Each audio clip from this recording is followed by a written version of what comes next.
എല്ലാവർക്കും നമസ്കാരം. Talk with JDയുടെ പുതിയ എപ്പിസോഡിലേക്ക് എല്ലാവർക്കും സ്വാഗതം.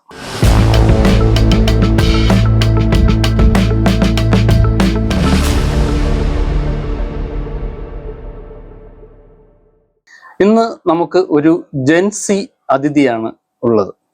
ജീവിതത്തിൽ സ്വപ്നങ്ങൾ കാണുകയും ആ സ്വപ്നത്തിന്റെ പുറകെ പോവുകയും അതിനുവേണ്ടി കഠിനാധ്വാനം ചെയ്യുകയും വിജയിക്കുകയും ചെയ്യുന്ന മനുഷ്യരോട് നമുക്ക് എല്ലാ കാലത്തും വളരെ ബഹുമാനമാണ്.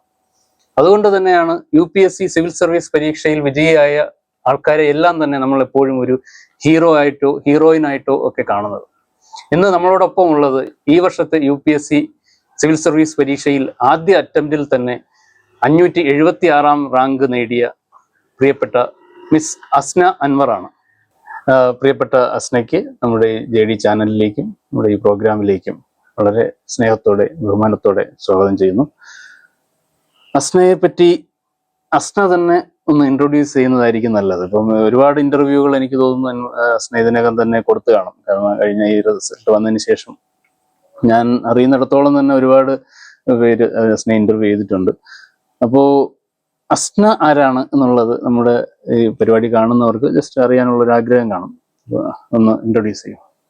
ഞാൻ അസ്ന അൻവർ എന്നാണ് പേര്. കൊല്ലം ജില്ലയിലെ കരുനാഗപ്പള്ളി എന്ന സ്ഥലത്ത് തഴവായിൽ നിന്നാണ് വരുന്നത്. അപ്പോൾ സ്കൂളിംഗ് ഒക്കെ അവിടെ തന്നെയായിരുന്നു. തഴവായിൽ കരുനാഗപ്പള്ളി ആ ഒരു ഏരിയയിലാണ് പഠിച്ചതൊക്കെ. പിന്നെ ഡിഗ്രി എറണാകുളത്ത് മഹാരാജാസ് കോളേജിൽ എക്കണോമിക്സ് ഓണേഴ്സിൽ ഡിഗ്രി എടുത്തു. 2024 പഠിച്ചിറങ്ങിയതിനു ശേഷം സിവിൽ സർവീസിന് വേണ്ടി പ്രിപ്പയർ ചെയ്യാൻ തുടങ്ങിയതാണ്.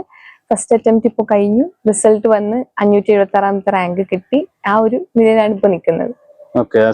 കുടുംബത്തെ പറ്റി കൂടി. ബാപ്ഷിയുടെ പേര് അൻവർ ഹുസൈൻ എന്നാണ്. തിരുവനന്തപുരത്ത് PSC ഓഫീസിൽ വർക്ക് ചെയ്യുക, സിസ്റ്റം അഡ്മിനിസ്ട്രേറ്റർ ആയിട്ട്. ഉമ്മിയുടെ പേര് നജീന. ഉമ്മി ഹൗസ് വൈഫാണ്. പിന്നെ ഇക്ക ഉണ്ട്, അഖിൽ എന്നാണ് പേര്. ബിസിനസ് ആയിട്ട് മുന്നോട്ട് പോവാണ്. പിന്നെ വീട്ടിൽ വാപ്പാടെ ഉമ്മയുണ്ട്. അപ്പൊ നമ്മളെല്ലാരും കൂടിയാണ് വീട്ടിൽ താമസിക്കുന്നത്. ചെറിയൊരു കൂട്ടുകുടുംബം പോലെ. ഓക്കെ. ഇപ്പൊ അസ്ന ഒരു വലിയ വിജയം നേടിയിട്ട് നിൽക്കുകയാണ്. ഒരുപാട് പേര് ട്രൈ ചെയ്യുന്ന ഒരു പരീക്ഷയാണ് UPSC. ലക്ഷക്കണക്കിന് മനുഷ്യർ ട്രൈ ചെയ്യുകയും വളരെ കുറച്ച് ആൾക്കാർക്ക് മാത്രം കിട്ടുകയും ചെയ്യുന്നത് കൊണ്ടാണ് നമ്മൾ ആ വിജയം ഇത്രത്തോളം ആഘോഷിക്കുകയൊക്കെ ചെയ്യുന്നത്. അപ്പോൾ ഒരു വിജയി എന്നുള്ള നിലയിൽ ഈ വിജയത്തിന് ശേഷം അസ്നയുടെ ജീവിതത്തോടോ അല്ലെങ്കിൽ മറ്റ് കാര്യങ്ങളോടുള്ള കാഴ്ചപ്പാടുകൾ ഏതെങ്കിലും രീതിയിൽ മാറിയിട്ടുണ്ടോ? ഇപ്പോ റിസൾട്ട് വന്നതിന് ശേഷം ഈ പറഞ്ഞ പോലെ പെട്ടെന്ന് കുറെ മാറ്റങ്ങളാണ്. കാരണം ഇത്രയും നാള് നമ്മള് പഠിച്ചുകൊണ്ടിരുന്നു, പഠിക്കുന്നത് അറിയുന്നുണ്ട് ആൾക്കാർ, എന്നാലും എത്രത്തോളം കഷ്ടപ്പെടുന്നു എന്നുള്ളത് നമ്മളുടെ ആ ഒരു ഒതുങ്ങി നിന്നൊരു രീതിയിലായിരുന്നു അറിയപ്പെട്ടുകൊണ്ടിരുന്നത്. പക്ഷെ ഇപ്പോൾ എല്ലാവരും അതിനെപ്പറ്റി പറയുന്നുണ്ട്. ആ എടുത്ത എഫേർട്സിനെ എല്ലാവരും അപ്രീഷിയേറ്റ് ചെയ്യുന്നുണ്ട്. അപ്പൊ അതിൽ സന്തോഷമുണ്ട്. പിന്നെ അതിലുപരി ഇപ്പൊ പ്രിപ്പയർ ചെയ്യുന്ന കുട്ടികളുമായിട്ട് സംസാരിക്കാനൊക്കെ അവസരങ്ങൾ ലഭിക്കുന്നുണ്ട്. അപ്പൊ അവർക്ക് കുറെ ഡൗട്ടുകൾ ഉണ്ട്. ഇപ്പം പല മിസ്കൺസെപ്ഷൻസും ഉണ്ട് ഇപ്പോൾ സിവിൽ സർവീസിനെ പറ്റിയിട്ട്. ഇപ്പൊ ചില കുട്ടികൾ, ഒരു കുട്ടീനോട് ചോദിച്ചിട്ടുണ്ട്, കേരളത്തിലെ കോളേജിൽ പഠിച്ചാൽ കിട്ടുമോ? കാരണം പുറത്തുനിന്ന് പഠിക്കുന്നവരാണല്ലോ കൂടുതലും ടോപ്പ് റാങ്ക് വരുന്നത്. അപ്പൊ അങ്ങനത്തെ ചില സംശയങ്ങൾ കാരണം, തെറ്റായിട്ടുള്ള സംശയങ്ങൾ കാരണം മടിച്ചിരിക്കുന്ന കുറെ കുട്ടികളുണ്ട്. അപ്പോൾ അവരോടൊക്കെ അത് തിരുത്തി പറയാൻ ഒരു ചാൻസ് പോലെ എനിക്ക് തോന്നുന്നുണ്ട്. അപ്പൊ ആ ഒരു നിലയിൽ സന്തോഷമുണ്ട്.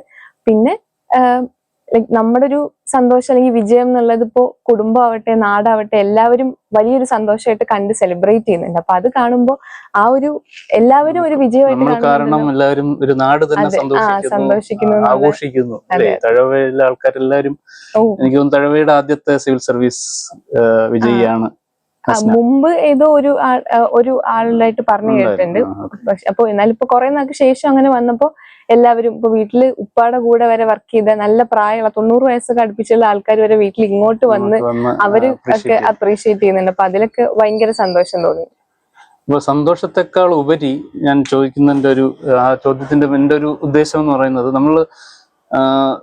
നമ്മളൊരു കാര്യത്തിന് വേണ്ടി വളരെയധികം പ്രിപ്പയർ ചെയ്യുന്നുണ്ടായിരുന്നു. അതിൽ ജയിക്കുന്നവരുണ്ട്, പരാജയപ്പെടുന്നവരുണ്ട്. നമ്മള് ഒരു കാര്യത്തെ നോക്കിക്കാണുന്നത് ജയിച്ചതിന് ശേഷവും തോറ്റതിന് ശേഷവും ഒരേ കാര്യത്തെ നോക്കിക്കാണുന്നത് ഡിഫറെന്റ് ആംഗിളിലായിരിക്കും, ഡിഫറെന്റ് പെർസ്പെക്റ്റീവിലായിരിക്കും. അപ്പൊ അത് ആ രീതിയിലാണ് ഞാൻ ചോദിച്ചത്. പിന്നെ അടുത്തുള്ള ജീവിതത്തെ, കാരണം അസ്ന ഒരു സിവിൽ സർവന്റ് ആവാൻ പോവുകയാണ്. അപ്പൊ നമ്മൾ ഒരു പദവിയിൽ ഇരിക്കുമ്പോൾ നമ്മളെ കാണാൻ വരുന്ന മനുഷ്യര് പലപ്പോഴും പരാജയപ്പെട്ടവരോ പരാജയപ്പെടാൻ സാധ്യതയുള്ളവരോ അങ്ങനെ ഭയപ്പെടുന്നവരോ ഒക്കെ ആയിരിക്കാം. കാരണം ജീവിതത്തിൽ പല പ്രതിസന്ധികളെ നേരിട്ടുകൊണ്ടിരിക്കുന്ന മനുഷ്യരായിരിക്കും നമ്മുടെ മുന്നിൽ വരുന്നത്. അപ്പൊ അവര് ഒരേ വിഷയത്തെ അവർ കാണുന്നത് നമ്മൾ കാണുന്നത് ഡിഫറെന്റ് പെർസ്പെക്റ്റീവ് ആയിരിക്കും. അപ്പൊ ആ ഒരു അർത്ഥത്തിലാണ് ജീവിതത്തിൽ എന്തെങ്കിലും ഒരു കാഴ്ചപ്പാടിൽ ഒരു മാറ്റം ഉണ്ടായോ. നമുക്ക് സന്തോഷമുണ്ട്, വിജയിച്ചതിൽ സന്തോഷമുണ്ട്, അതിനപ്പുറം മറ്റെന്തെങ്കിലും മാറ്റം ഉണ്ടോ എന്നുള്ളതായിരുന്നു എന്റെ ചോദ്യത്തിന്റെ അർത്ഥം. റിസൾട്ട് വന്നതിന് ശേഷം ഈ പറഞ്ഞ പോലെ കുറച്ചൊരു കൂടുതൽ റെസ്പോൺസിബിലിറ്റി വന്ന പോലെ എനിക്ക് തോന്നിയിട്ടുണ്ട്. കാരണം ഇപ്പോൾ ഞാൻ നേരത്തെ പറഞ്ഞ പോലെ ഒരുപാട് പേര് വീട്ടിലേക്ക് വന്നപ്പോഴായാലും എല്ലാവരും റിപ്പീറ്റഡ് ആയിട്ട് പറയുന്ന ഒരു കാര്യം, എല്ലാ ആൾക്കാരെയും ശ്രദ്ധിക്കണം, ഏറ്റവും അവസാനത്തെ ആൾക്ക് വരെയുള്ള ആവശ്യങ്ങൾ ചെയ്തു കൊടുക്കണം എന്നുള്ളൊരു കാര്യമാണ്. അപ്പോൾ പഠിച്ചു തുടങ്ങിയപ്പോൾ തൊട്ടേ അങ്ങനെ ഒരു ആഗ്രഹം മനസ്സിലുണ്ട്. അപ്പൊ ഇപ്പോൾ അതൊരു റെസ്പോൺസിബിലിറ്റി ആയിട്ട് എല്ലാവരും നോക്കി കാണുന്നു എന്നുള്ളൊരു കാര്യം കൂടി വന്നപ്പോൾ ഒരു എക്സ്ട്രാ ശ്രദ്ധ അതിൽ കൊടുക്കണം എന്നൊരു തോന്നൽ വന്നിട്ടുണ്ട്. പിന്നെ അതിന്റെ കൂടെ തന്നെ ഇപ്പൊ എന്റെ കൂടെ നമ്മൾ ഒരുമിച്ച് വർക്ക് ചെയ്ത കുറെ കുട്ടികൾക്ക് കിട്ടിയിട്ടില്ല, ഈ ഒരു റിസൾട്ടിൽ വന്നിട്ടില്ല. അപ്പോൾ അവരെത്ര എഫേർട്ട് എടുത്തെന്ന് ഞാനും കണ്ടുകൊണ്ട് നിന്നെയാണ്. അപ്പൊ അവർക്ക് കിട്ടാതെ എനിക്ക് കിട്ടിയ ഒരു അവസരവും കൂടിയാണിത്. അപ്പോൾ അതിനെ ഏറ്റവും നല്ല രീതിയിൽ യൂട്ടിലൈസ് ചെയ്യണം. ഇപ്പൊ ഓരോ മനുഷ്യന്മാരെ കാണുമ്പോഴും അവരുടെ പിന്നിലുള്ള ആ ബുദ്ധിമുട്ടുകളോ അല്ലെങ്കിൽ എന്തൊക്കെ ഇനി അവർക്ക് വേണ്ടി ചെയ്യാൻ പറ്റും എന്നുള്ള രീതിയിലൂടെ ചിന്തിക്കണം എന്നൊരു എക്സ്ട്രാ കോൺഷ്യസ്നെസ് വന്ന പോലെ തോന്നിയിട്ടുണ്ട്. തീർച്ചയായിട്ടും വളരെ ഉത്തരവാദിത്വമുള്ള ഒരു പൊസിഷനിലേക്കാണ് പോകുന്നത്. ആ ഒരു ഉത്തരവാദിത്വ ബോധമുള്ളവരാണ് ശരിക്കും ഈ സിവിൽ സർവീസിലേക്കൊക്കെ വരുന്നത്. അതിനെപ്പറ്റി ചിന്തിച്ചു തുടങ്ങുമ്പോൾ തന്നെ ഒരു സ്വയം ഒരു ആത്മവിശ്വാസവും ഒരു ഉത്തരവാദിത്വ ബോധമുള്ളവരൊക്കെ തന്നെയാണ് തീർച്ചയായിട്ടും സിവിൽ സർവീസിലേക്ക് വരുന്നതും വരേണ്ടത്. അപ്പൊ ആ രീതിയിൽ വളരെ നല്ലൊരു ഉത്തരവും എനിക്ക് ഇഷ്ടപ്പെട്ടു. അപ്പൊ അതിന്റെ കൂടെ ചേർത്ത് ചോദിക്കാൻ പറ്റുന്ന ഒരു ചോദ്യം എന്ന് വെച്ചാൽ, ഇപ്പോൾ ഈ പരീക്ഷകൾ നടന്നുകൊണ്ടിരിക്കുകയാണല്ലോ. അപ്പൊ നമ്മൾ വിജയ പരാജയങ്ങളെ പറ്റിയാണല്ലോ ചർച്ച ചെയ്തുകൊണ്ടിരിക്കുന്നത്. പരീക്ഷകൾ നടന്നുകൊണ്ടിരിക്കുന്നുണ്ട്. ഈ പരീക്ഷയെ ഭയന്ന് പേടിച്ചോടുന്ന കുട്ടികൾ ഇന്നത്തെ കാലത്തും വളരെ കൂടുതലുണ്ട്. ഇപ്പൊ ഈ SSLC +2 പരീക്ഷ തുടങ്ങിയ സമയത്ത് തന്നെ പരീക്ഷയുടെ തലേന്ന് ആത്മഹത്യ ചെയ്ത കുട്ടികളുടെ വാർത്തകൾ വരെ നമ്മൾ കണ്ടിട്ടുണ്ട്. അപ്പോൾ അസ്ന അത് ഫസ്റ്റ് അറ്റംപ്റ്റിൽ തന്നെ അത് ക്ലിയർ ചെയ്തു, സിവിൽ സർവീസ് ക്ലിയർ ചെയ്തു. അപ്പോൾ അസ്നയ്ക്ക് ഇതുപോലുള്ള പരാജയ ഭീതികൾ ഉണ്ടായിരുന്നോ?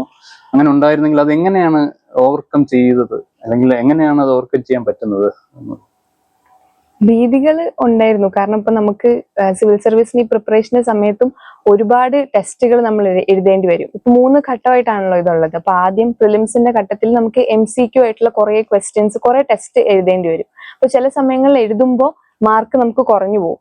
അപ്പോൾ നമ്മുടെ ഇപ്പോൾ ടീച്ചേഴ്സ് ആണല്ലോ നമ്മുടെ അടുത്ത് പറയുന്നത്, മാർക്ക് കുറഞ്ഞാൽ നമുക്ക് ആദ്യം ഒരു പേടി വരും. പക്ഷെ ആ പേടി വരുമ്പോൾ നമ്മൾ കൂടുതൽ അറ്റംപ്റ്റ് ചെയ്യണം. കൂടുതൽ ഇപ്പോൾ ഒരു പെർട്ടിക്കുലർ സബ്ജക്റ്റിനാണ് മാർക്ക് കുറയുന്നതെങ്കിൽ ആ സബ്ജക്റ്റിൽ കൂടുതൽ പഠിക്കണം, കൂടുതൽ പ്രാക്ടീസ് ചെയ്യണം.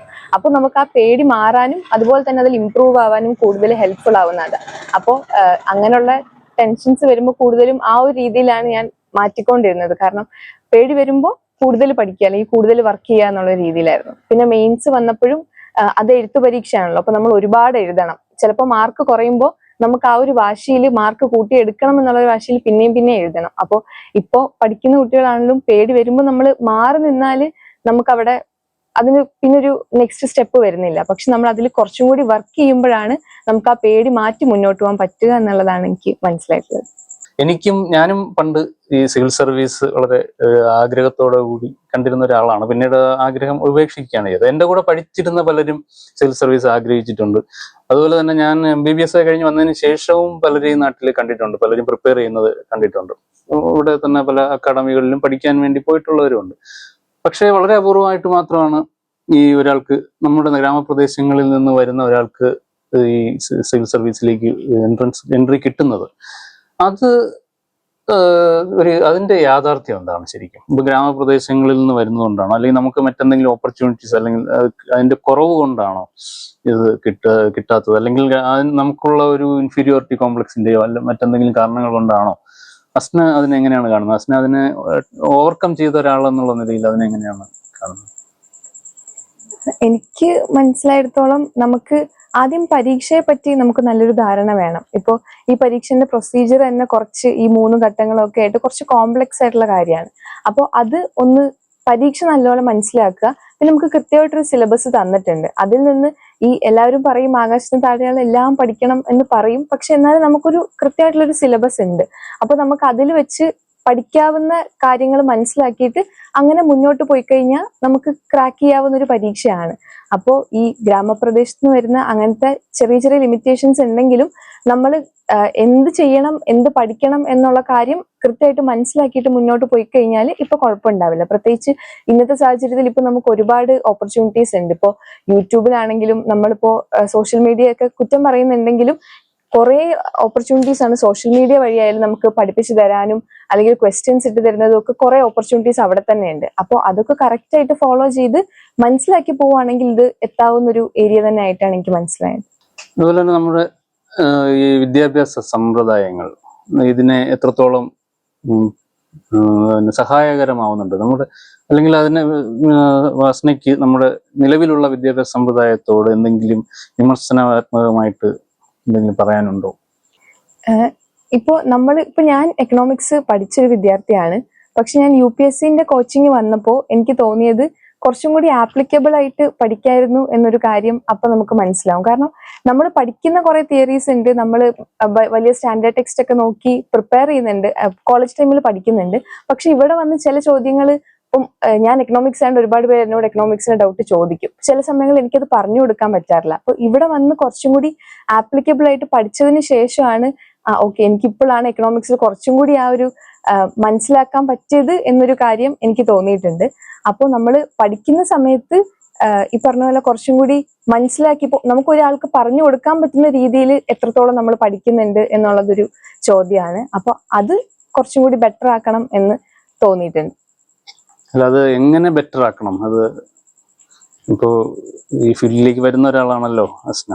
അപ്പൊ അസ്നയ്ക്ക് അതിലൊരു എന്താണ്, എങ്ങനെ ബെറ്റർ ആക്കണം? നമ്മളിപ്പോ എങ്ങനെ ഇന്റർവ്യൂ ചെയ്താലാണ് കുറച്ചുകൂടെ ബെറ്റർ ആവുന്നത്? എനിക്ക് തോന്നുന്നത് ഇപ്പോ ഒരു പ്രധാന കാര്യം എന്ന് വെച്ചാൽ നമ്മളിപ്പോ ഞാനാണെങ്കിലും കോളേജിൽ പഠിക്കുമ്പോൾ എക്സാമിന്റെ സമയത്താണ് നമ്മൾ കൂടുതൽ പഠിച്ച് ആ ഒരു മാർക്ക് നേടാവുന്ന രീതിയിലാണ്.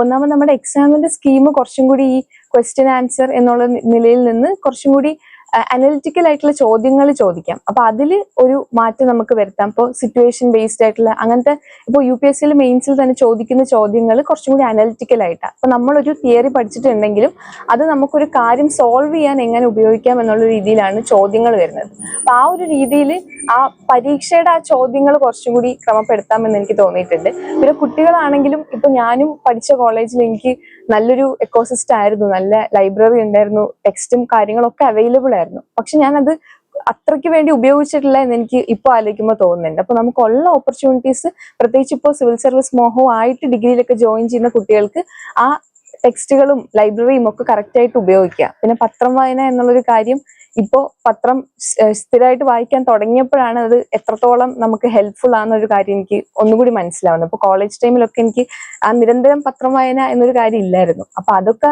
നേരത്തെ ഫോളോ ചെയ്ത് വന്നു കഴിഞ്ഞാൽ നമുക്ക് സമൂഹത്തിൽ തന്നെ നടക്കുന്ന കാര്യങ്ങൾ ബെറ്റർ ആയിട്ട് മനസ്സിലാക്കാനും നല്ല രീതിയിൽ മുന്നോട്ട് പോകാനും പറ്റും. അപ്പോൾ കോളേജ് ടൈമിൽ തന്നെ ഇതിലൊക്കെ നമ്മൾ കൂടുതൽ ശ്രദ്ധിക്കണം. എഡ്യൂക്കേഷൻ സിസ്റ്റം അതിന് കൂടുതൽ ഇമ്പോർട്ടൻസ് കൊടുക്കണം എന്ന് എനിക്ക് തോന്നിയിട്ടുണ്ട്. ഇപ്പോൾ മറ്റൊരു കാര്യം എന്ന് പറഞ്ഞാൽ ഇപ്പോൾ ഈ ഇലക്ഷൻ, ഇപ്പോൾ ഓൾറെഡി ഇലക്ഷൻ ഡിക്ലെയർ ചെയ്ത് കഴിഞ്ഞു, സ്ഥാനാർത്ഥി നിർണയങ്ങളും ഒക്കെ നടന്നുകൊണ്ടിരിക്കുകയാണ്. അപ്പോൾ ഈ ഏതൊരു ഇലക്ഷൻ വരുമ്പോഴും നമ്മൾ സ്ഥിരമായിട്ട് കേൾക്കുന്ന ഒരു പരാതിയാണ് സ്ത്രീ പ്രാതിനിധ്യത്തിന്റെ കുറവ്. ഇപ്പോൾ IASലാണെങ്കിൽ നമ്മളിപ്പോൾ പലപ്പോഴും സെലിബ്രേറ്റ് ചെയ്യപ്പെടുന്ന സിവിൽ സർവീസ് ആൾക്കാരെല്ലാം തന്നെ സ്ത്രീകളാണ് എന്നുള്ളതാണ് എൻ്റെ ഒരു ഒബ്സർവേഷനാണ്. പ്രത്യേകിച്ചും കേരളത്തിൽ ഇപ്പോൾ തന്നെ വയനാട് ജില്ലാ കളക്ടർ അല്ലെങ്കിൽ തൃശ്ശൂർ ജില്ലാ കളക്ടർ ആയിരുന്നു, ഇപ്പോൾ ദിവ്യ S അയ്യർ പോലുള്ള IAS ഓഫീസേഴ്സ്, അപ്പോൾ അവരെല്ലാവരും തന്നെ സ്ത്രീകളാണ്. പക്ഷേ ഈ ഒരു രാഷ്ട്രീയത്തിലേക്ക് വരുമ്പോഴത്തേക്കും സ്ത്രീ പ്രാതിനിധ്യം വളരെ കുറവാണെന്നുള്ളതാണ്. ഇപ്പോൾ കഴിഞ്ഞ ദിവസം ഡിക്ലെയർ ചെയ്ത സ്ഥാനാർത്ഥി പട്ടികകളിൽ പോലും 20% അതിൽ താഴെയോ മാത്രമാണ് സ്ത്രീ പ്രാതിനിധ്യം വരുന്നത്. അപ്പൊ ഇതിനെ ആസ്ന ഒരു വനിത എന്നുള്ള നിലയിലും ഒരു സിവിൽ സർവന്റ് എന്നുള്ള നിലയിലും എങ്ങനെയാണ് നോക്കിക്കാണുന്നത്? ശരിയാണ്. ഇപ്പൊ സിവിൽ സർവീസിന്റെ ഒരു കാര്യം നോക്കിക്കഴിഞ്ഞാൽ ഇപ്രാവശ്യം കഴിഞ്ഞ ദിവസം ഒരു പരിപാടിയിലും പറയുന്നുണ്ടായിരുന്നു, ഈ 47 പേരാണ് കേരളത്തിൽ നിന്ന് കിട്ടിയത്. അതിൽ ഏകദേശം 25-28 വരെ പെൺകുട്ടികൾ തന്നെയാണ് സിവിൽ സർവീസ് ക്ലിയർ ചെയ്തിട്ടുള്ളത്. അപ്പൊ അതിന് നമുക്ക് പ്രോപ്പർ ആയിട്ട് കുറെ ഇൻസെന്റീവ്സും തരുന്നുണ്ട്. ഇപ്പോൾ സിവിൽ സർവീസിൽ അപ്ലൈ ചെയ്യാനായിട്ട് ഗേൾസിന് ഫ്രീ ആണ്, സൗജന്യമായിട്ട് ആപ്ലിക്കേഷൻ വരുന്നത്. അപ്പോൾ അങ്ങനെ പല രീതിയിലും ഗേൾസിനെ സപ്പോർട്ട് ചെയ്യുന്നുണ്ട്. അങ്ങനെ വന്നപ്പോൾ കൂടുതൽ പെൺകുട്ടികൾ പഠിക്കാനുള്ള സാഹചര്യവും അവർ മുന്നോട്ട് വരുന്നതായിട്ട് നമുക്ക് കാണാൻ പറ്റുന്നുണ്ട്. അപ്പോൾ രാഷ്ട്രീയത്തിന്റെ കാര്യം വരുമ്പോൾ നമ്മൾ എപ്പോഴും മെയിൻസിൽ ആൻസർ ഒക്കെ എഴുതുമ്പോൾ സ്ഥിരം വരുന്ന ഒരു ചോദ്യം കൂടിയാണ്, എന്തുകൊണ്ടാണ് സ്ത്രീകൾക്ക് ഈ എക്കണോമിക്കലി ആയാലും പൊളിറ്റിക്കലി ആണെങ്കിലും എംപവർ ആവുന്നതിൽ ഒരുപാട് തടസ്സങ്ങൾ ഇപ്പോൾ വരുന്നുണ്ട്. അപ്പോൾ പല സ്ഥലത്തും ഇപ്പൊ നമ്മുടെ കേരളത്തിൽ അക്കാര്യത്തിൽ പഞ്ചായത്ത് തലത്തിൽ നമ്മൾ നോക്കിക്കഴിഞ്ഞാൽ നമുക്ക് റെപ്രസെന്റേഷൻ കൂടുതലാണ് സ്റ്റാറ്റിസ്റ്റിക്സ് ഒക്കെ വെച്ച് നോക്കുമ്പോൾ. പക്ഷെ എന്നാൽ തന്നെയും ഡിസിഷൻ മേക്കിംഗ് സ്ത്രീകളിൽ കറക്റ്റ് ആയിട്ട് വരുന്നുണ്ടോ എന്നുള്ളതും ഒരു ചോദ്യമാണ്. അപ്പോൾ ഒരു സീറ്റ് സ്ത്രീകൾക്ക് കിട്ടുന്നതിനപ്പുറത്തേക്ക് ഡിസിഷൻ മേക്കിങ്ങിനും അവർക്കുള്ള പവർ കൂടുതൽ കിട്ടേണ്ടതാണ്. പക്ഷെ നമ്മുടെ സമൂഹം മാറി വരുന്നുണ്ടെങ്കിലും ഇപ്പോഴും ആ ഒരു പാട്രിയാർക്കിയൽ സമ്പ്രദായം, ആ ഒരു മൈൻഡ് സെറ്റ് കുറെ നിലനിൽക്കുന്നുണ്ട് എന്നുള്ളതിനൊരു എക്സാമ്പിൾ തന്നെയായിട്ട് എനിക്ക് തോന്നുന്നത് ഈ പൊളിറ്റിക്കലി സ്ത്രീകൾ അത്രയും ഉയർന്നു വരാത്തത്.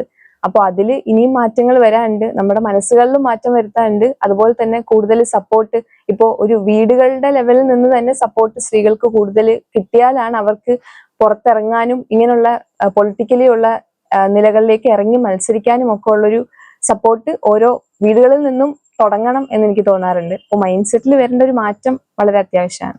ഈ മൈൻഡ് സെറ്റിലെ മാറ്റം എന്ന് പറയുമ്പോഴേ നമ്മൾ ഈ ചോദ്യം ഏതെങ്കിലും ഒരു പൊളിറ്റിക്കൽ പാർട്ടിയോട് ചോദിക്കുമ്പോൾ അവർ തിരിച്ച് ചോദിക്കുന്ന ഒരു ചോദ്യമാണ്, വിജയ സാധ്യതയാണ് അവിടെ കണക്കിലെടുക്കുന്നത്. പലപ്പോഴും എന്തുകൊണ്ട് ഒരു ഇത്ര ശതമാനം സ്ത്രീകളെ നിങ്ങൾക്ക് നിർത്തിക്കൂടാ എന്ന് ചോദിക്കുമ്പോൾ അവർ പറയുന്നൊരു കാര്യമാണ്, അതൊരു വലിയൊരു ഫാക്ടറാണ്. കാരണം ജയിക്കുന്ന കാൻഡിഡേറ്റിനെയാണ് ശരിക്കും നിർത്തേണ്ടത്. അപ്പോൾ എന്തുകൊണ്ടാണ് ഈ സ്ത്രീകൾക്ക് വിജയസാധ്യത കുറവാണ് എന്നുള്ളൊരു തോന്നൽ? ജയിച്ചു വരുന്ന സ്ത്രീകളൊക്കെ ഒരുപാടുണ്ട്, വലിയ വലിയ പൊസിഷനിൽ ഇരിക്കുന്ന മന്ത്രിമാരായിട്ടുള്ള വലിയ രീതിയിൽ ശോഭിച്ചിട്ടുള്ള സ്ത്രീകളൊക്കെ ഉണ്ട്. എന്നാൽ പോലും സ്റ്റാറ്റിസ്റ്റിക്സ് എടുക്കുമ്പോൾ വളരെ കുറവാണെന്ന് തോന്നും. എന്തുകൊണ്ടാണ് ഈ സ്ത്രീകളിൽ വിജയസാധ്യത കുറവാണ് എന്നുള്ളൊരു തോന്നൽ സമൂഹത്തിലുള്ളത് അല്ലെങ്കിൽ പാർട്ടികൾക്കുള്ളത്? ഇപ്പോ ഞാൻ നോക്കിയിട്ട് ഇപ്പോ ശൈലജ ടീച്ചർ പോലുള്ള പൊളിറ്റിക്സിൽ ഇറങ്ങിയിട്ടുള്ള സ്ത്രീകളെ നോക്കിയാലും നമ്മുടെ രാജ്യത്തിൽ മാത്രമല്ല രാജ്യാന്തര തലത്തിൽ തന്നെ ഒരുപാട് അപ്രീസിയേഷൻ കിട്ടിയിട്ടുള്ള ഒരു വ്യക്തിയാണത്. അപ്പൊ അങ്ങനെ പ്രൂവ് ചെയ്തിട്ടുള്ള അവസരങ്ങൾ ഉണ്ട്. പക്ഷെ എന്നാൽ തന്നെയും എനിക്ക് തോന്നുന്നു ആൾക്കാരുടെ മനസ്സിൽ സ്ത്രീകൾ കേപ്പബിൾ ആണോ എന്നുള്ളൊരു സംശയം പലരുടെ മനസ്സിലും ഇപ്പോഴും ഉണ്ടായിരിക്കാം. അതിൽ ഈ ഒരു മൈൻഡ് സെറ്റ് തന്നെയാണ് വലിയ ഒരു സ്ഥാനം വഹിക്കുന്നത്. ഇപ്പൊ സ്ത്രീകൾ അങ്ങനെ ഒരു പൊസിഷനിലേക്ക് എത്തിയാലും അവരെ കൊണ്ട് ചെയ്യാൻ പറ്റുമോ, അവർക്ക് കുറെ ലിമിറ്റേഷൻസ് ഇല്ലേ എന്നുള്ളൊരു തോന്നൽ വരുമ്പോഴായിരിക്കാം ആ ഒരു വിജയസാധ്യത കുറവാണ് എന്ന് ആൾക്കാർക്ക് തോന്നുന്നത്. അപ്പൊ അത് മാറണമെങ്കിൽ ഈ പറഞ്ഞ പോലെ ഓരോരുത്തരും ചിന്തിക്കുന്ന രീതിയും മാറണം. സ്ത്രീകൾക്ക് ആ ഒരു സപ്പോർട്ട് സിസ്റ്റം കൊടുക്കുകയും അവർക്ക് ചെയ്യാനുള്ള അവസരം കൊടുത്ത് പ്രൂവ് ചെയ്ത് തന്നെ അത് മാറ്റാൻ പറ്റുള്ളൂ. അപ്പൊ അതിനിയും അവസരങ്ങൾ വരണം, മാറ്റങ്ങൾ വന്നുകൊണ്ടിരിക്കണം എന്നാണ് എനിക്ക് തോന്നുന്നത്. തീർച്ചയായിട്ടും. ഇപ്പോഴേ ഇന്നത്തെ കാലത്തും ഈ ഡ്രൈവ് ചെയ്ത് പോകുന്ന സ്ത്രീകളെ കണ്ടു കഴിഞ്ഞാൽ വണ്ടി ഒന്ന് ഒതുക്കി പോകുന്ന ആൾക്കാരുണ്ട്. കാരണം സ്ത്രീകൾ ഡ്രൈവ് ചെയ്ത് കഴിഞ്ഞാൽ അപകട സാധ്യത കൂടുന്നു എന്നൊക്കെയുള്ള ചിന്തിക്കുന്ന ആൾക്കാർ ഇപ്പോഴും ഉണ്ട്. ഒരു അപകടത്തിൽ സ്ത്രീയാണ് പെട്ടതെങ്കിൽ അത് ആ സ്ത്രീ ആയതുകൊണ്ടാണ് അപകടം ഉണ്ടാക്കിയതെന്ന് ചിന്തിക്കുന്ന ആൾക്കാരും പറയുന്ന ആൾക്കാരെയൊക്കെ എനിക്ക് തന്നെ നേരിട്ട് അറിയാവുന്നതാണ്. പക്ഷെ നമ്മൾ അല്ലാതെ നോക്കിക്കഴിഞ്ഞാൽ ഏറ്റവും കൂടുതൽ അപകടം ഉണ്ടാക്കിയിട്ടുള്ളതെല്ലാം പുരുഷന്മാരായിരിക്കാനാണ് സാധ്യത. സ്ത്രീകൾ ഉണ്ടാക്കിയിട്ടുള്ള അപകടങ്ങളുടെ എണ്ണം, ഞാൻ ഈ ഡ്രൈവിങ്ങിന്റെ ഒരു എക്സാമ്പിൾ പറഞ്ഞത്, വളരെ കുറവാണ്. അപ്പോൾ അതൊക്കെ കൊണ്ട് തന്നെ ഈ പറഞ്ഞ പോലെ നമ്മൾ അവസരം കൊടുത്തു നോക്കുക എന്നുള്ളതാണ് തീർച്ചയായിട്ടും അത് ഒരു വലിയൊരു ഫാക്ടർ. ഈ നേരത്തെ അസ്ന പറഞ്ഞ മറുപടിയിലുള്ളൊരു ചോദ്യം എനിക്ക് ഒരു പുതിയ അറിവായിരുന്നു. ഈ സിവിൽ സർവീസിൽ ഈ സ്ത്രീകൾക്ക് പരീക്ഷാ ഫീസ് ഇല്ല.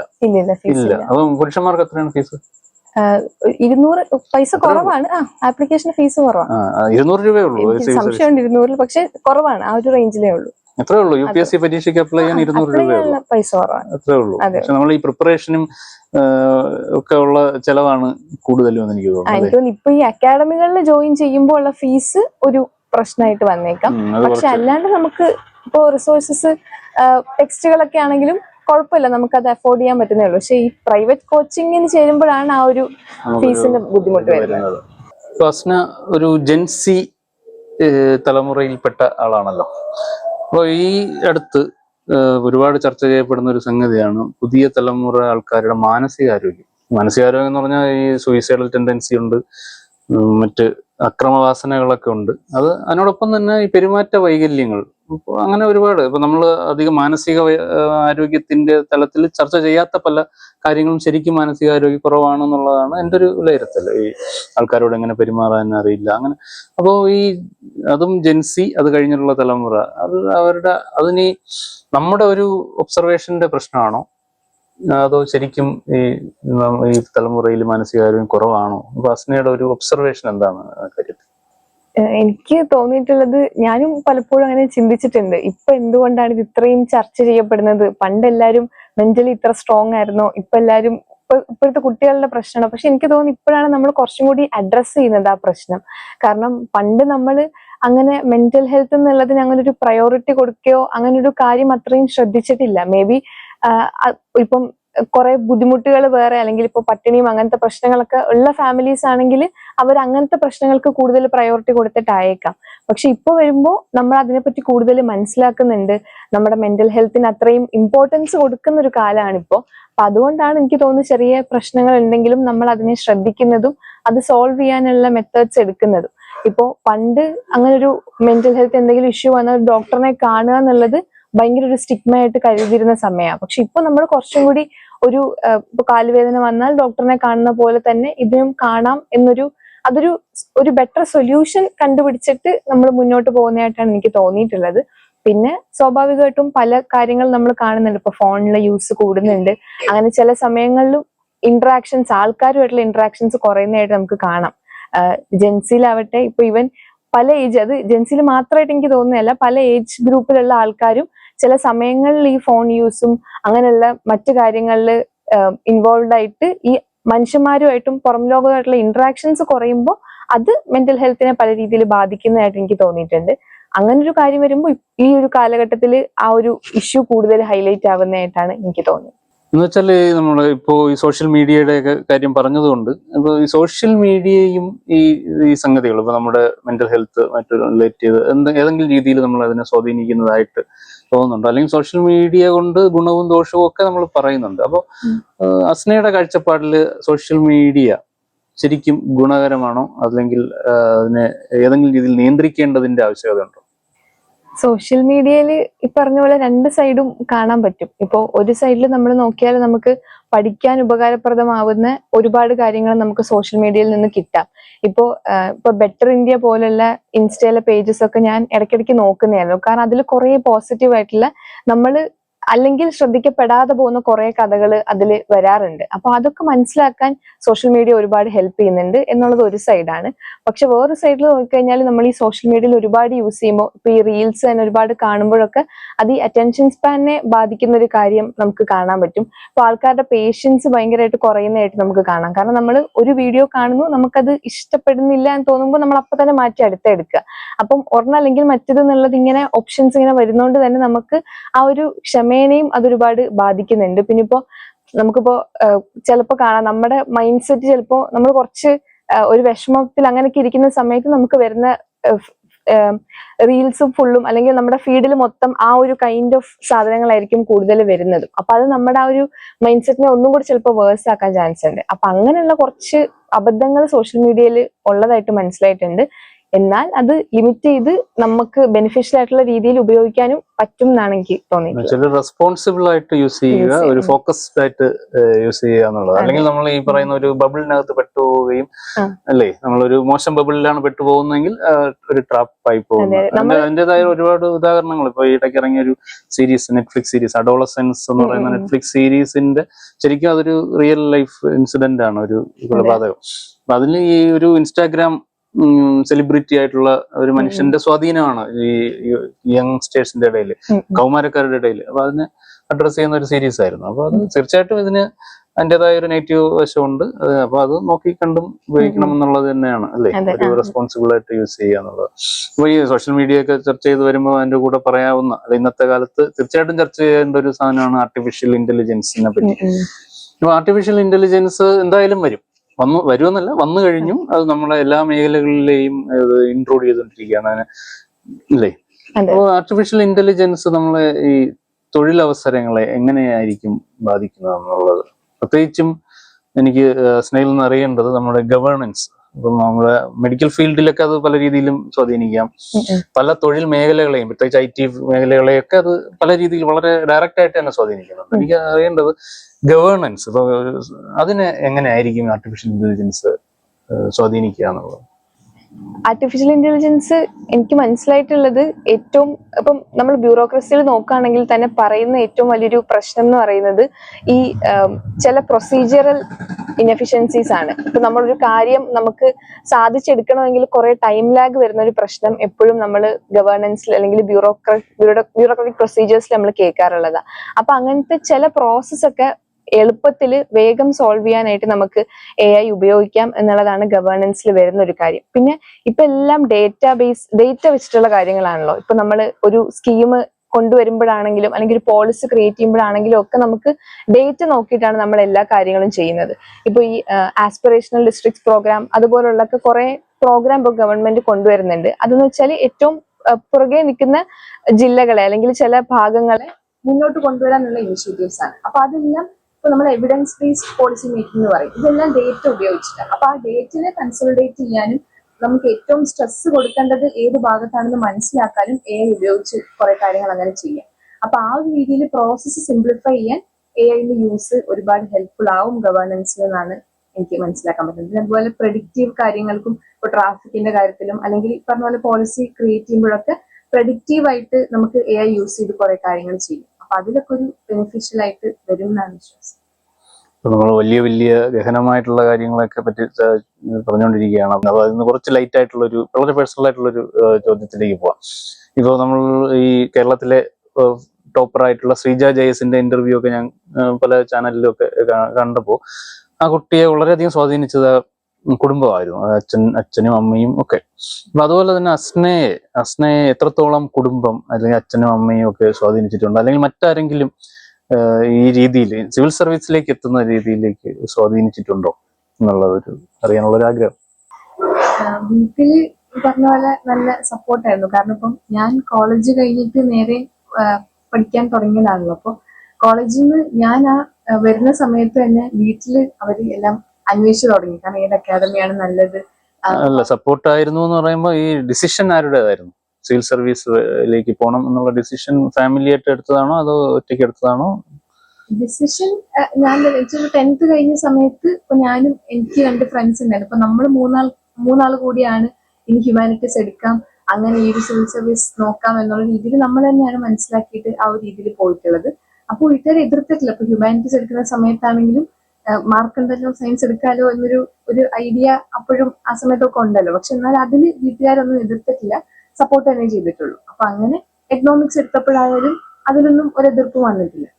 പിന്നെ അത് കഴിഞ്ഞിട്ട് കോളേജ് കഴിഞ്ഞിട്ട് ഇപ്പോ കോച്ചിങ്ങിന് ജോയിൻ ചെയ്യുന്ന സമയത്തും അവര് പേരൻസിനുള്ള കോണ്ടാക്ട്സ് ഒക്കെ വെച്ചിട്ട് ഫുള്ള് അന്വേഷിച്ച് എന്താണ് നല്ലതെന്നൊക്കെ നോക്കി വെച്ചിരുന്നു. പിന്നെ ഇവിടെ വന്നിട്ട് ഞാനും കുറച്ച് ആൾക്കാരോടൊക്കെ സംസാരിച്ചിട്ടാണ് ഇവിടെ അക്കാദമിയിൽ ജോയിൻ ചെയ്തും പഠിച്ചു തുടങ്ങിയതും. പിന്നെ എല്ലാ സമയത്തും കാരണം നമ്മൾ ഈ സിവിൽ സർവീസിൽ പഠിക്കുമ്പോൾ കുറെ ഇന്ററാക്ഷൻസ് കുറയുമല്ലോ. കാരണം കുറെ ഫുള്ള് ഇരുന്ന് പഠിക്കുന്ന ഒരു സാഹചര്യം വരുമ്പോൾ അപ്പൊ നമുക്ക് ഫ്രണ്ട്സുമായിട്ടുള്ള മുമ്പുള്ള അത്ര ഇന്ററാക്ഷൻസ് ഒന്നും ചിലപ്പോൾ പോസിബിൾ ആവണമെന്നില്ല. ഫ്രണ്ട്സും ഫാമിലിയും ഒക്കെ വീട്ടുകാർ തന്നെയാണ് ആ സമയത്ത്. അപ്പൊ എല്ലാം പറയാനും എല്ലാത്തിനും അവർ തന്നെയാണ് അപ്പൊ കൂടെ ഉണ്ടായിട്ടുള്ളത്.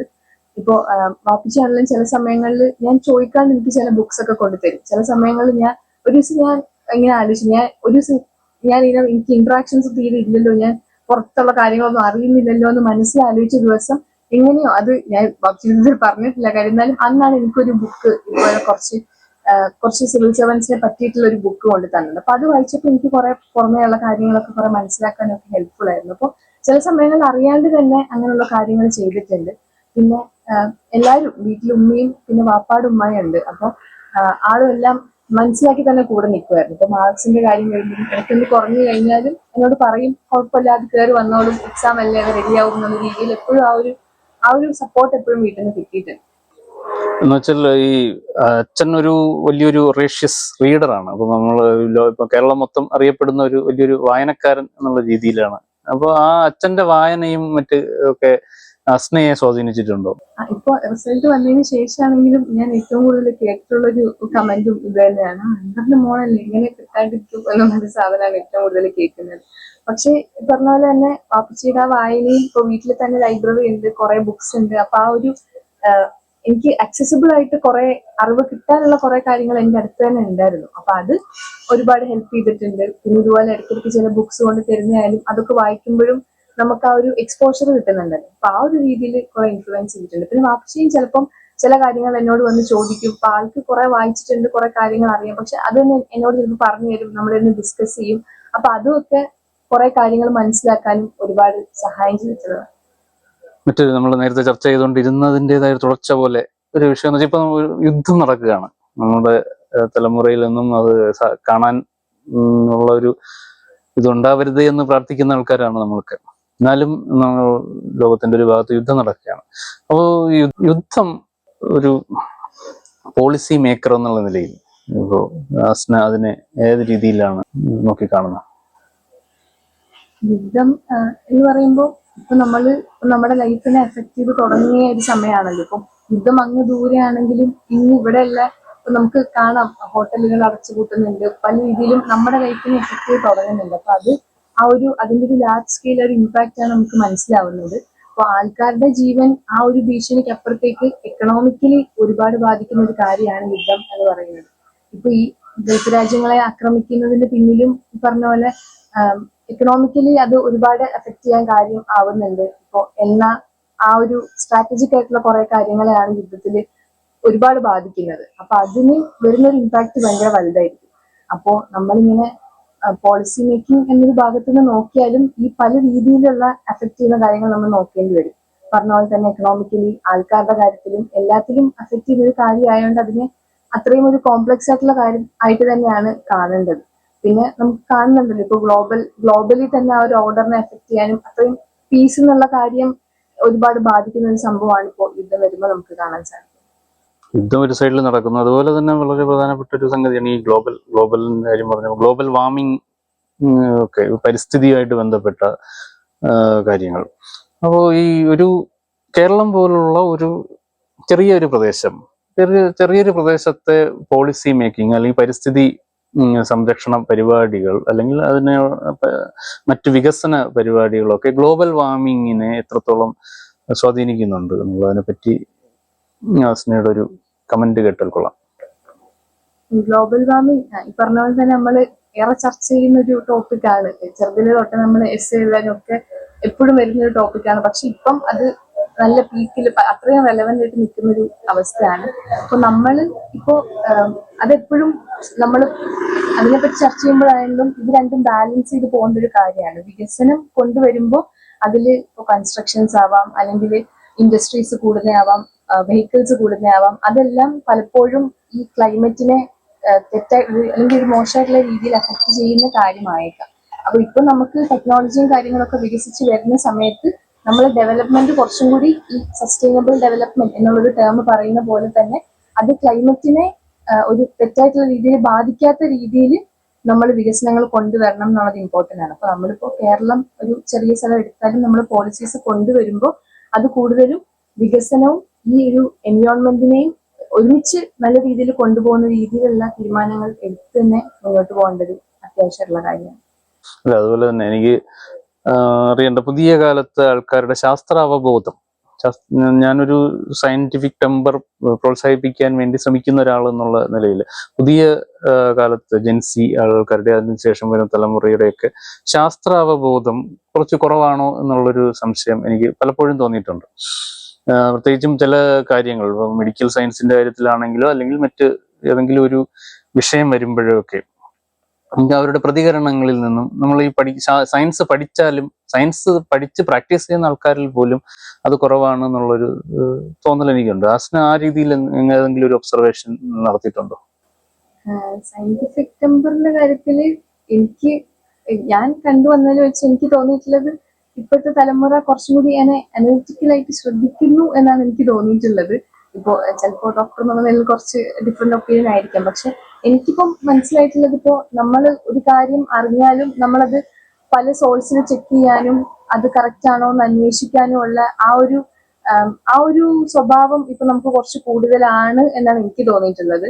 പെട്ടെന്ന് തന്നെ ഒരു ഫാക്റ്റിനെ അങ്ങനെ എടുക്കാൻ ഇപ്പൊ കാരണം ഇപ്പം ഈ മിസ്ഇൻഫർമേഷനും പ്രശ്നങ്ങളൊക്കെ ഒത്തിരി വരുന്ന സാഹചര്യം കൂടി ആയതുകൊണ്ട് പെട്ടെന്ന് ഇൻഫർമേഷൻ അങ്ങോട്ട് എടുക്കാണ്ട് നമ്മൾ വെരിഫൈ ചെയ്യാൻ ഒരു എഫേർട്ട് എടുക്കുന്ന പോലെ എനിക്ക് തോന്നിയിട്ടുണ്ട്. എന്നാലും ചില സാഹചര്യങ്ങളിൽ പ്രശ്നം കാണാറുണ്ട്. പക്ഷെ എനിക്ക് കുറച്ചും കൂടി മറ്റൊരു തരത്തിലാണ് തോന്നിയിട്ടുള്ളത്. അത് തന്നെ ഈ മിസ്ഇൻഫർമേഷൻ ഇപ്പൊ ഒരുപാട് അധികം സ്പ്രെഡ് ചെയ്യപ്പെടുന്നുണ്ട്. അതുപോലെ തന്നെ ഈ വെറുപ്പിൻ്റെതായിട്ടുള്ള രാഷ്ട്രീയപരമായിട്ടോ അല്ലാതെയോ ഒക്കെ ഉള്ള മതപരമായിട്ടോ ഒക്കെ ഉള്ള വെറുപ്പിന്റെ സംഗതികൾ കൂടി സ്പ്രെഡ് ചെയ്യാൻ വേണ്ടി പുതിയ കാലത്തെ ഈ സോഷ്യൽ മീഡിയ പോലുള്ള സംഗതികളൊക്കെ യൂസ് ചെയ്യുന്നുണ്ട്. അപ്പൊ അതിലേക്ക് പെട്ടുപോകുന്ന ആൾക്കാർ വളരെ കൂടുതലാണ്. അത് എല്ലാ തലമുറയിലും പെട്ട ആൾക്കാർ ഉണ്ട് എന്നുള്ളതാണ് എനിക്ക് തോന്നുന്നത്. അപ്പൊ അതിനെയൊക്കെ നമ്മൾ എങ്ങനെ ടാക്കിൾ ചെയ്യണം ശരിക്കും? ഇന്നിപ്പോ ഈ മീഡിയകളൊന്നും നമുക്ക് ഒഴിവാക്കാൻ പറ്റില്ല. അപ്പോൾ എങ്ങനെയായിരിക്കും നമ്മൾ അതിനെ ഒന്ന് ഓവർകം ചെയ്യാൻ ശ്രമിക്കുക? എനിക്ക് തോന്നുന്നത് ഇപ്പം ഈ പറഞ്ഞ പോലെ നമ്മളിപ്പോ എന്ത് പറയുമ്പോഴും കുറെ തവണ ആലോചിച്ചിട്ടേ പറയാവുള്ളൂ എന്നുള്ളൊരു സിറ്റുവേഷനാണ് ഇപ്പൊ ഉള്ളത്. കാരണം അത് ഇതിൽ എന്താണ് കട്ട് ചെയ്ത് ഇനിയിപ്പം വരുന്നത്, അല്ലെങ്കിൽ ആൾക്കാർ എങ്ങനെ അത് എടുക്കും എന്നുള്ളൊരു പേടി ഇപ്പം ഒരുപാടുള്ളൊരു സാഹചര്യമാണ്. എനിക്ക് തോന്നുന്നു നമ്മള് ഓഡിയൻസ് എന്നുള്ള നിലയിൽ നമ്മൾ എപ്പോഴും ഈ മീഡിയനെ അപ്രോച്ച് ചെയ്യുമ്പോൾ, അല്ലെങ്കിൽ നമുക്ക് കണ്ടന്റ് ഇൻഫർമേഷൻ വരുമ്പോൾ നമ്മൾ നേരത്തെ പറഞ്ഞ പോലെ റെസ്പോൺസിബിൾ ആയിട്ടുള്ള രീതിയിൽ വേണം നമ്മൾ ഇൻഫർമേഷൻ കൺസ്യൂം ചെയ്യാനായിട്ട്. അപ്പോൾ ആവശ്യമില്ലാത്ത കാര്യങ്ങളിൽ ഒരുപാട് നമ്മൾ അതിനത്രയും ഫോക്കസ് കൊടുക്കാണ്ട് ഇപ്പോൾ നമ്മൾ ഇൻഫർമേഷൻ കുറച്ചും കൂടി ആ ഒരു രീതിയിൽ കാണാൻ ശ്രമിക്കണം. അല്ലെങ്കിൽ നമ്മൾ ആവശ്യമില്ലാണ്ട് തെറ്റായിട്ടുള്ള കാര്യങ്ങൾ ഒത്തിരി ഫോക്കസ് കൊടുക്കാണ്ട് നമ്മൾ തന്നെ അതിലൊരു ഫിൽറ്ററിങ് കൊണ്ടുവരണം എന്നാണ് എനിക്ക് തോന്നിയിട്ടുള്ളത്. ഓഡിയൻസ് എന്നുള്ള നിലയിലാണ് കൂടുതലും നമ്മൾ ആ ഒരു ഇപ്പൊ ഇൻഫർമേഷൻ ആവട്ടെ റെസ്പോൺസിബിൾ ആയിട്ട് കൺസ്യൂം ചെയ്യണം എന്നുള്ള കാര്യം എനിക്ക് തോന്നിയിട്ടുണ്ട്. സത്യം പറഞ്ഞാൽ ഒരുപാട് വിഷയങ്ങൾ ഇനിയും ചർച്ച ചെയ്യണം എന്ന് എനിക്ക് ആഗ്രഹമുണ്ട്. അസ്നയിൽ നിന്ന് ഒരുപാട് കാര്യങ്ങൾ എക്സ്ട്രാക്ട് ചെയ്തെടുക്കണം എന്നൊക്കെയുള്ള ആഗ്രഹമുണ്ട്. പക്ഷെ നമുക്ക് സമയം വളരെ പരിമിതമായതുകൊണ്ട് ഒരു കാര്യം കൂടി, ഈ ശരിക്കും അസ്ന എങ്ങനെയാണ് കാണുന്നത് ഒരു വ്യക്തി എന്നുള്ള നിലയിൽ? ഇപ്പോൾ കേരളത്തിൽ ജനിച്ച് വളർന്ന ഒരു പെൺകുട്ടി എന്നുള്ള നിലയിൽ അസ്നയുടെ പോസിറ്റീവ്സും നെഗറ്റീവ്സും എന്തൊക്കെയാണ്? എനിക്ക് പോസിറ്റീവ്സ് ആയിട്ട് തോന്നിയിട്ടുള്ളത് ഈ പറഞ്ഞ പോലെ എനിക്ക് കേട്ടിരിക്കാൻ ഭയങ്കര ഇഷ്ടമാണ്. അപ്പോൾ ആൾക്കാർ ഇപ്പോൾ അവരുടെ സന്തോഷങ്ങളായാലും സങ്കടങ്ങളായാലും ഇപ്പോൾ കൂട്ടുകാരുടെ എന്ത് വന്നാലും എനിക്കതിൽ ലിസൺ ചെയ്യാൻ എന്നുള്ളത് ഭയങ്കര ഒരു ഇഷ്ടമുള്ള കാര്യമാണ്. ഇപ്പൊ നമുക്ക് ചില സമയങ്ങളിൽ ഒരുപാട് ആൾക്കാർക്ക് മിസ് ചെയ്യുന്നതും ആ ഒരു കാര്യമായിരിക്കാം. ഇപ്പൊ നമ്മൾ കേൾക്കൂലോ ചില സമയങ്ങളിൽ ചാറ്റ് സംസാരിക്കാനും ഫീലിങ്സ് ഷെയർ ചെയ്യുന്നതും ഒരു സൊസൈറ്റി ഇങ്ങനെ വളർന്നു വന്നുകൊണ്ടിരിക്കുകയാണ്. അപ്പോൾ ആ ലിസൺ ചെയ്യുക എന്നുള്ള സാധനം മിസ്സായി പോവരുത് എന്ന് ആഗ്രഹിക്കുന്ന ഒരാളാണ് ഞാൻ. കാരണം മനുഷ്യന്മാരുടെ ഇന്ന് കിട്ടുന്ന ആ ഒരു കംഫർട്ടും ആ ഒരു അറ്റാച്ച്മെന്റും ഒന്നിലും നമുക്ക് കിട്ടില്ല. അപ്പോൾ അത് ഞാൻ എന്നുള്ളിൽ തന്നെ കാണുന്ന ഒരു ക്വാളിറ്റി ആയിട്ട് തോന്നിയിട്ടുണ്ട്.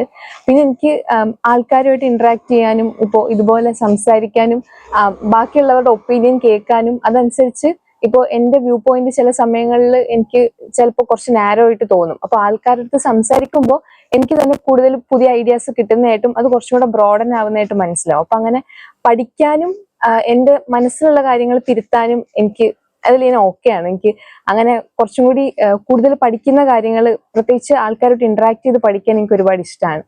പിന്നെ ഒരു നെഗറ്റീവ്സ് എന്നുള്ള സൈഡിൽ ഈ പറഞ്ഞ പോലെ ചില സമയങ്ങളിൽ ചില കാര്യങ്ങളെ എതിർക്കാൻ എനിക്കൊരു മടിയുണ്ടാവും. അപ്പോൾ ആൾക്കാരെ പ്രീതിപ്പെടുത്തി നിർത്തണം, ആർക്കും ഫീൽ ചെയ്യരുത് എന്നുള്ളൊരു രീതിയിൽ ചില സമയങ്ങളിൽ ഞാൻ ഈ നോ പറയാൻ മടിക്കുക എന്നുള്ളൊരു സംഭവം ഉണ്ടാവാറുണ്ട്. അപ്പൊ അത് ഞാൻ തിരുത്തിക്കൊണ്ട് വന്നുകൊണ്ടിരിക്കുകയാണ്. പ്രത്യേകിച്ച് ഇനിയിപ്പോ നമ്മൾ സർവീസിലൊക്കെ ഇങ്ങനെ വരുമ്പോഴേക്കും പല ആൾക്കാരെയും പല ഓപ്പർച്യൂണിറ്റീസ് ഒക്കെ വരുമ്പോൾ നമ്മൾ ഏത് ചൂസ് ചെയ്യണം, കറക്റ്റ് ആയിട്ട് സ്ഥലത്ത് നോ പറയുക എന്നുള്ളത് ഇമ്പോർട്ടന്റ് ആയിട്ടുള്ളൊരു ക്വാളിറ്റിയാണ്. അപ്പൊ അത് ഞാൻ വർക്ക് ചെയ്തുകൊണ്ടിരിക്കുകയാണ്, അത് റെഡിയാക്കി വന്നുകൊണ്ടിരിക്കുകയാണ്. അതൊരു കാര്യം എനിക്ക് തോന്നിയിട്ടുള്ളതാണ്. അത് തിരുത്തിക്കൊണ്ടിരിക്കാൻ ശ്രമിക്കുന്നുണ്ട്. അതുപോലെ തന്നെ ഒരു കാര്യം കൂടി, ഇപ്പോ അസ്ന വർക്ക് ചെയ്ത് തുടങ്ങിയില്ല. അപ്പോൾ വർക്ക് ചെയ്ത് തുടങ്ങുമ്പോഴത്തേക്കും മനസ്സിലാവുന്ന ഒരു കാര്യമാണ് ഈ വർക്ക് ലൈഫ് ബാലൻസിനെയൊക്കെ പറ്റി. അപ്പോൾ ഒരു സിവിൽ സർവീസ് ആസ്പിറന്റ് എന്നുള്ള നിലയിൽ അതിനെ പറ്റിയൊക്കെ ചിന്തിച്ചിട്ടുണ്ടാവാൻ സാധ്യതയുള്ള ഒരാളെന്ന നിലയിലാണ് വർക്ക് ലൈഫ് ബാലൻസിനെ പറ്റി അസ്നയുടെ കാഴ്ചപ്പാട് എങ്ങനെയാണ്? അതെങ്ങനെ മാനേജ് ചെയ്യണം എന്നുള്ളതിനെ പറ്റി? അതിപ്പോ എനിക്ക് ഈ സിവിൽ സർവീസിന് പ്രിപ്പയർ ചെയ്യുന്ന ആൾക്കാർക്കും ഇതുപോലെ വരുന്ന വലിയൊരു കാര്യമാണ് ഈ ഒരു സ്റ്റഡി ലൈഫ് ബാലൻസ്. ഈ സമയങ്ങളിൽ നമുക്കൊരു പ്രശ്നമാവുന്ന ഒരു കാര്യങ്ങളായിരിക്കും. ഇപ്പൊ എനിക്ക് വീട്ടിൽ നിന്ന് പഠിച്ചുകൊണ്ട് അത് ഒരുപാട് എഫക്റ്റഡ് ആയിട്ടില്ല, കാരണം എനിക്ക് ഫാമിലി കൂടെ ഉണ്ടായിരുന്നു. പക്ഷെ ഹോസ്റ്റലിൽ നിൽക്കുന്ന കുട്ടികൾക്ക് എനിക്ക് തോന്നിയിട്ടുണ്ട് അവർക്കൊരു എക്സ്ട്രാ സ്ട്രെസ്സും കുറച്ച് ബുദ്ധിമുട്ടുകളും തോന്നാറുണ്ട് ഈ ഫാമിലി ആയിട്ടുള്ള ഇന്ററാക്ഷൻ ഒക്കെ കുറയുമ്പോൾ. അപ്പൊ അത് ഒന്നാമത്തെ കാര്യം, ഇപ്പോൾ വർക്ക് ലൈഫ് ബാലൻസിൽ വന്നാലും നമുക്ക് ഈ ഒരു ലൈഫിൽ അല്ലെങ്കിൽ ഫാമിലിയിൽ വർക്ക് എന്നുള്ളതിനപ്പുറത്ത് നമുക്ക് എപ്പോഴും കുറച്ച് പ്രയോറിറ്റീസ് ഉണ്ടാവും. അപ്പോൾ അതിന് രണ്ടിനെയും കൂടെ ഒരുമിച്ച് കൊണ്ടുപോകുമ്പോഴാണ് നമുക്ക് ആ ഒരു സന്തോഷം നിറഞ്ഞു നിൽക്കുക. അപ്പോൾ ഒരു ദിവസം എന്ന് പറയുന്നത് ജോലികളോട് നമ്മൾ ആത്മാർത്ഥത കൊടുക്കണം, അത് ചെയ്യണം, കാരണം നമ്മൾ ആഗ്രഹിച്ചെത്തപ്പെട്ട ഒരു പൊസിഷൻ ആയിരിക്കാം അത്. പക്ഷെ അതിന്റെ കൂടെ തന്നെ നമ്മൾ ആ വന്ന വഴി അല്ലെങ്കിൽ നമ്മുടെ കൂടെ നിന്ന ആൾക്കാരുടെ കൂടെ ടൈം സ്പെൻഡ് ചെയ്യുക എന്നുള്ളതും ഭയങ്കര ഇമ്പോർട്ടന്റ് ആയിട്ടുള്ള ഒരു കാര്യമാണ്. അപ്പൊ അത് രണ്ടും കൂടി ഫുൾഫിൽ ആവുമ്പോഴായിരിക്കാം നമുക്ക് ഏറ്റവും സന്തോഷം വരുന്നതും നമുക്ക് മുന്നോട്ട് പോകാനുള്ള ഒരു എനർജി. ഇപ്പൊ വർക്കിൽ നല്ലോണം വർക്ക് ചെയ്യണമെന്നുണ്ടെങ്കിൽ അതിനൊരു എനർജി വേണമല്ലോ, ഒരു ഫ്യൂവൽ വേണമല്ലോ. അത് ചിലപ്പോൾ ആ ലൈഫിലെ മറ്റു കാര്യങ്ങൾ മറ്റു മനുഷ്യരിൽ നിന്നായിരിക്കും കിട്ടുക. അപ്പൊ അത് രണ്ടും കൂടി ഒരുമിച്ച് കൊണ്ടുപോകാൻ നമ്മൾ ഡെലിബറേറ്റ് ആയിട്ട് ശ്രമിക്കണം എന്ന് തന്നെയാണ് എനിക്ക് പറയാനുള്ളത്. അപ്പോൾ ഓക്കെ, അസ്നയുടെ സംസാരം കേൾക്കുമ്പോൾ തന്നെ അറിയാൻ പറ്റുന്ന ഒരു കാര്യം എന്ന് പറഞ്ഞാൽ അസ്ന ഒരുപാട് സംസാരിക്കാൻ ഇഷ്ടപ്പെടുന്ന ഒരാളാണ്. മിക്ക കാര്യങ്ങളിലും വളരെ നല്ല ഒരു കാഴ്ചപ്പാട്, ഇപ്പോൾ ഓൾറെഡി നല്ല ഒരു ക്ലിയർ ആയിട്ടുള്ള ഒരു കാഴ്ചപ്പാട് പുലർത്തുന്ന ഒരാളാണ് എന്നുള്ളതാണ് എനിക്ക് ഇതിനൊക്കെ മനസ്സിലായിട്ടുള്ള ഒരു കാര്യം. തീർച്ചയായിട്ടും അങ്ങനെ ഒരു കാഴ്ചപ്പാടുള്ളവരായിരിക്കും അല്ലോ ഇതൊക്കെ ടാക്കിൾ ചെയ്യുന്നത്. അപ്പൊ അതിലും വലിയൊരു സന്തോഷം. ഇതാണെങ്കിലും വലിയ ഉത്തരവാദിത്വത്തിലേക്കാണ് പോകുന്നത്. അപ്പോൾ ആ ഒരു എത്ര വലിയ പദവിയിൽ എത്തിയാലും സാധാരണക്കാരന് ഒപ്പം നിൽക്കാനുള്ള ഒരു മനസ്സ് ഉണ്ടാവട്ടെ. നല്ലൊരു മനുഷ്യനും നല്ലൊരു സിവിൽ സർവന്റും ആയിട്ട് ഭാവിയിൽ മാറട്ടെ എന്ന് ആശംസിച്ചുകൊണ്ട് നമുക്ക് നിർത്താം. ഇന്നത്തെ ഈ വൈകിയ വേളയിൽ തന്നെ ഇത്രയും സമയം നമുക്ക് വേണ്ടിയിട്ട് തന്ന അസ്നയ്ക്ക് ഒരിക്കൽ കൂടി നന്ദി പറയുന്നു. Thank you.